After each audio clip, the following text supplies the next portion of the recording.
Você provavelmente conhece a história de Jó, mas talvez você não saiba que ela tem bastante a ver com o êxodo do Egito. E se você não sabe como, hoje você vai entender a relação das duas coisas. Eu sou Yair Alon e esse é o Zoar Diário.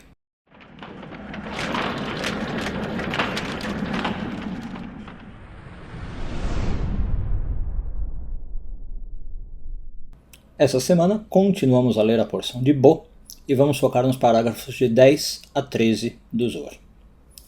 A porção de Bo da Torá fala sobre o êxodo do Egito, né? Mais especificamente sobre as últimas pragas que Moisés manda para poder libertar o povo. E aí, tudo bem, se você lê a Torá, muito bem, depois disso você vai para outras histórias, você vai para ver Monte Sinai, o bezerro de ouro, tábuas da lei, maravilha. E se você for ler a Torá na ordem, lá na frente, um dos livros bem mais para frente, é o livro de Jó, né? Então, sequencialmente na Torá, não tem relação nenhuma.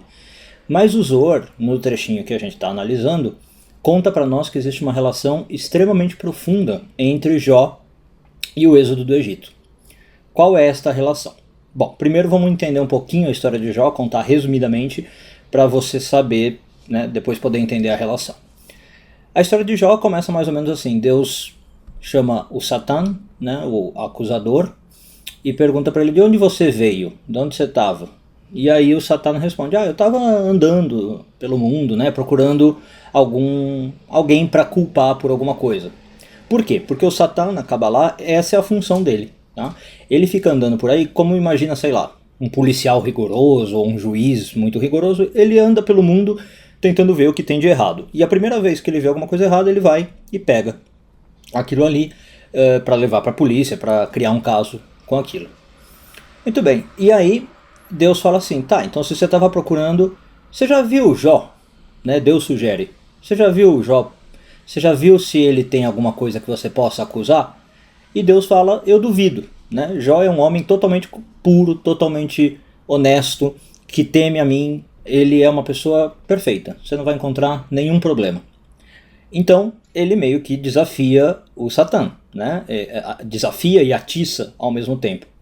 E o Satã responde para ele. O Satã fala: ele é assim perfeito porque ele tem tudo, justamente. Porque ele tem dinheiro, tem uma família, tem casa, serve a você, tudo bem. Começa a tirar as coisas dele que você vai ver se ele continua te servindo. E aí Deus acaba e fala: bom, tá bom, eu te dou livre-arbítrio para isso. Deus deixa que o Satã faça o que ele quiser com Jó. Essa é a história resumida. Bom, e agora, qual é a relação disso com o êxodo? O Zohar explica para nós que, às vezes, o Deus dá para o Satã alguma coisa para ele se entreter, para que, por outro lado, uma grande luz possa ser revelada. Então, enquanto o povo estava saindo do Egito, enquanto Moisés estava trabalhando no êxodo do Egito, isso é uma grande revelação de luz. Saída do Egito, revelação da Torá, o que ia acontecer dali para frente é um grande poder do lado da espiritualidade, da luz.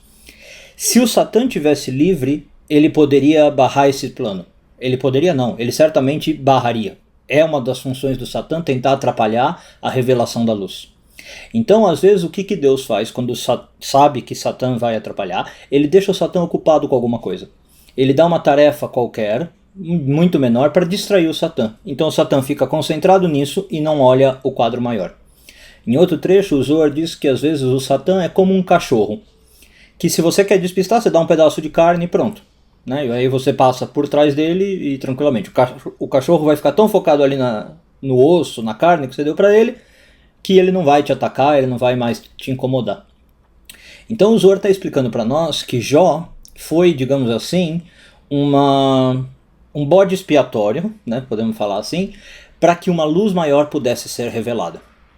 Lembrando que para Kabbalah, as histórias que a gente lê na Bíblia não são necessariamente literais. Tá? Eu não sei se existiu um Jó de verdade, se realmente um pobre coitado passou tudo aquilo que a gente lê na história. Para quem quiser ler vai ver que é uma história bem difícil. Mas a metáfora com certeza é real. A metáfora é que de vez em quando Deus dá para Satã um desafio.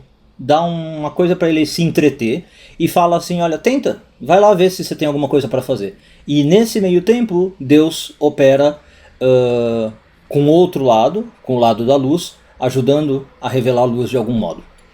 Então, acho que o mais importante dessa lição é você tentar levar isso para a sua vida, né? Saber primeiro, uma coisa que a Kabbalah fala claramente, que o Satã existe, é uma força bastante real, bastante esperta, ela está ali olhando o tempo inteiro, qualquer deslize, ela aparece, qualquer coisa boa que a gente tenta fazer, ele tenta entrar no meio, ele tenta atrapalhar. Mas saiba, talvez é essa a lição mais valiosa de hoje, que às vezes você também tem uma ajuda da própria espiritualidade para despistar o Satã. Alguém lá em cima, Deus, um anjo, não sei, alguém, faz esse Satã embora. E mesmo que não tenha essa ajuda lá de cima, você pode aprender esse truque para você. Você pode aprender a jogar um osso pro cachorro, jogar um pedaço de carne pro cachorro, deixa ele ali entretido e vai fazer o que você tem para fazer que revela a luz.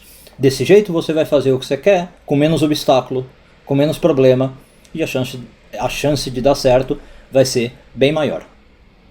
Um bom dia a todos.